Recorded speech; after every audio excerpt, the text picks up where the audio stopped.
Alright, a very big welcome to you, my dear listeners from all over the world. It is my pleasure to host you once again on The Truth with Ben Jokes, your trusted channel for political analysis. Now check this out. Yahoo boys blocking foreign investors from Nigeria. EFCC chairman there claiming that Yahoo boys are blocking foreign investors from coming into Nigeria. Now, don't get me wrong, because this is a sensitive matter. Please don't get me wrong. I don't support internet fraud at all. It is very, very wrong, and young people should not partake in it. But it amounts to hypocrisy when you blame Yahoo boys for the absence of foreign investors in Nigeria. It is hypocrisy of the highest order. You have an item in the national budget, 266 million naira, budgeted for one street light. There is no form of Yahoo that is higher than that. So when your lawmakers and your executives prove to the whole world that they are Yahoo men through the national budget, how do you expect foreign investors to come? You have shown through your judiciary that the rule of law does not exist in Nigeria, that judgment is for sale. So who do you think is the stupid foreign investor that will come and invest his billions of dollars in a country where the law does not reign supreme? So please, EFCC chairman, you are wrong. The politicians, the TINUBU regime is the reason why foreign investors are fleeing Nigeria and none is coming, not the Yahoo boys. Now, let us get to the top stories. First is that update coming out of Southwest. Multiple stories of terrorist oppression of Yoruba farmers. And just as Nigerians were yet reacting to that, that update from Aso Rock began making the rounds. TINUBU has now openly bribed ex-head of state Ibrahim Babangida. He has openly bribed him so that he can help him get northern votes. But Nigerians have said to him that, listen man, they already know this trick. It cannot get you northern votes. Before I show you details of these top stories and how Nigerians reacted, let me quickly show you this video. Senator representing the FCT claiming that she has documents to prove that FCT Minister Nyesom Wike allocated lands to his children. See the video. I have documents to show that when Minister Wike allocated land to his sons, huge tracts of land, fine, they, as he says, though they're his sons, they're entitled to land, no problem. But the bills, I have them documented, of 200 million that you need to pay, 100 million here that you need to pay, they wrote to him asking that the bill, he should give a waiver and reduce it. Within 48 hours, they are going from 200 million to 22 million. And that's illegal, isn't it? Of course it's illegal. Right. At the very least, it's unfair, it's unethical. You saw that. FCT Minister Nyesom Wike allocated FCT lands to his teenage children, 18 years old, 19 years old, and he even refused to pay the right amount for the documents. This is the country that we have found ourselves. A man came all the way from Rivers State to the FCT and he's openly allocating lands to his children. We need to bring these things to the fore so that everybody will see it. So that when we talk about the fact that Nigeria is sinking, you will know that we are not just talking. How do you feel as a Nigerian, whether you are Yoruba, Hausa, Igbo, Christian or Muslim, whatever party you support, that somebody is running your country like this, as if your country is a one-bedroom flat? People are controlling it however they wish. Wike has been FCT minister. He has not said anything about the transport system of the FCT that has totally, in fact, it is non-existent. He has not said anything about housing deficit within the FCT. Nothing said about low-cost housing. You go to the area of infrastructure, health facilities, totally crumbling. Primary healthcare system, almost non-existent. It took Peter Obi to come and fix some of the primary healthcare centers within the FCT. Within the FCT, we have people living that share water sources with cows and animals. Wike has not said anything about those ones, but he's allocating lands to his children, allocates billions of naira to renovating some centers that they rename after themselves. This is the kind of government that we have, and all these things are not going to stop. As a matter of fact, they will get worse until the APC are sent out of power, and that is what we keep clamoring for. Now let us get to the top stories. First is that painful one coming out of southwest Nigeria. Multiple stories of southwest farmers being oppressed by terrorists. And next is that update coming all the way from Aso Rock. TINUBU openly bribing ex-head of state Ibrahim Babangida because he's looking for northern votes that Nigerians have promised him he will not get. They said his tricks will not work this time around. Let's start by taking that update from southwest Nigeria. Look at how the papers reported it. Everything was eaten up. Ogun farmers cry out as herdsmen cows destroy maize, cassava, say fear of retaliation keeps them silent. A farmer in Ogun State, Olugbenga Toki, has cried out in frustration and despair after cows allegedly led by herdsmen invaded his farm and ate all the crops he planted on 1 acre plot of land. Speaking with reporters, he recounted the devastation, saying, "I planted the maize in April. I spent over 100,000 naira on seedlings and land preparation alone. I even paid people to help me. In the second week of May, I went to the farm early in the morning to do some weeding and returned later in the evening. What I met was heartbreaking. Everything had been eaten up." Another farmer, Biodun, whose farm is located near Mile 6 along Ajebo Road in Ogun State, also shared his ordeal.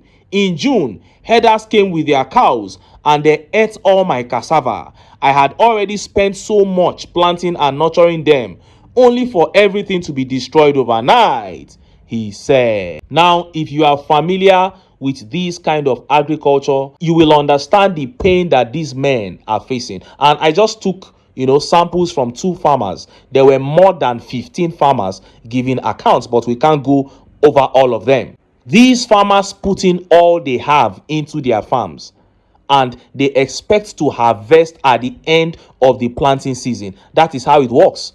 You put in your energy and your resources into these farms expecting to harvest at the end of the planting season. But look at what they got. After investing heavily, the cows went there and ate up the entire farm. This is what is happening in southwest Nigeria. And like I said, it is not just to these 2 farmers. It is happening in Ogun State, happening in Ondo State, in Ekiti State. And they are saying they cannot even speak up because they fear that the herdsmen will now come back angrily and even take their lives. If they speak up, what we will begin to see is the kind of situation that we are seeing in Benue State and in Plateau State. Something like this is happening and TINUBU doesn't care. All he cares about is how to bribe people, how to, get governors to come to his side so that he can extend his stay in Aso Rock beyond 2027. How do you feel as a Yoruba man hearing this? Will you say that we are being wicked to TINUBU? Is this not the reality? This is the reality, and this country cannot continue like this. We must get the APC out of power. And just as Nigerians were yet reacting to that update from Aso Rock began circulating. TINUBU has now openly bribed ex-head of state Ibrahim Babangida by making his son Muhammadu Babangida the chairman of Nigerian Bank of Agriculture. Look at how the papers reported it. TINUBU appoints IBB'S son, Muhammad, as chairman of Nigerian Bank of Agriculture, others to key positions. Bola Tinubu has approved the appointment of Muhammad Babangida, son of former military head of state Ibrahim Babangida, as chairman of the Bank of Agriculture. The appointment, part of a broader shake-up of leadership across several federal agencies, was announced in a statement issued by the Special Advisor to TINUBU on Information and Strategy, Bayo Ononuga, on Friday, July 18, 2025. According to the statement, Babangida, 53, holds a bachelor's degree in business administration and a master's in public relations and business communication from European University in Montreux, Switzerland. And look at how Nigerians reacted. Let's take some of the tweet reactions. Oluwatimileyin Oluwadapo here says, "You see, say hope no day for common man. That is it. They keep appointing themselves and their children." And this tweet here says, he called the coalition internally displaced politicians. Now, he is the one who is displaced from Aso Rock, running helter-skelter. That is it. He is now running helter-skelter, trying to secure votes by all means 2 years to the election. And Michael P. here says, they already know your tactics. This won't get you northern votes. OTP, meaning one-term president. You saw that. TINUBU just appointed the son of ex-head of state, Ibrahim Babangida, as the chairman of Nigerian Bank of Agric. Now, we all know why he appointed that guy. We know why. We don't even need to debate over the reason why he appointed him. He did that to attract northern sentiments to himself. Now, let us have a discussion as Nigerians. I believe that we have Christians, Muslims watching this video. We have Nigerians from almost all the tribes watching this video. Now, let us have a discussion. This man came into government and he removed fuel subsidy. That is the major reason why Nigerians are having problems with him, because he took out fuel subsidy and then the hardship that he met on ground multiplied by 5. Now, you took out subsidy and began sharing money to lawmakers and governors. Those ones are embezzling the money. And you are not saying anything. It means you are also the one keeping the lion's share of that money. Over 2 years now, Nigerians have not seen the dividends of subsidy removal, but they are suffering. And the next step you are taking is to begin to appeal to the elites, to begin to appoint their children, to begin to pay them, to bribe them. It means you don't care at all about the masses. Please let us watch this with an open mind. Whether you are Yoruba or you are an APC supporter, let us follow what is happening in Nigeria open-mindedly. This is how these people see us. That you can impoverish millions of Nigerians, you can impoverish millions of Northerners, take away their livelihood, cripple the economy, reduce their purchasing power. Then just by appointing Babangida's son, who is already a multi-billionaire, you can pacify everybody just by appointing him. Do you mean to say that we are not human beings or what? You mean to say that we don't have blood flowing through our own veins? You mean to say that we don't deserve good lives? That you took petrol from 195 naira to 1,000 naira, 1,2. Some people say they are buying 1,3. And you think that just by appointing Babangida's son, the people of Kano, the people of Niger State, the people of Katsina State will say you have done well. I know that this is a pure panic move by TINUBU. There is serious panic in his camp ever since the ADC was formed. Seeing how Nigerians received the ADC, that was what really brought the panic, because they have seen how Nigerians have received the coalition. Then you cannot ask yourselves, why have Nigerians accepted this coalition like this? It is because of the hardship that your regime has brought upon them.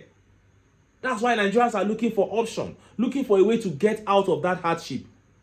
Then what is your reaction? Your reaction is to go and appoint Babangida's son, is to name something after somebody.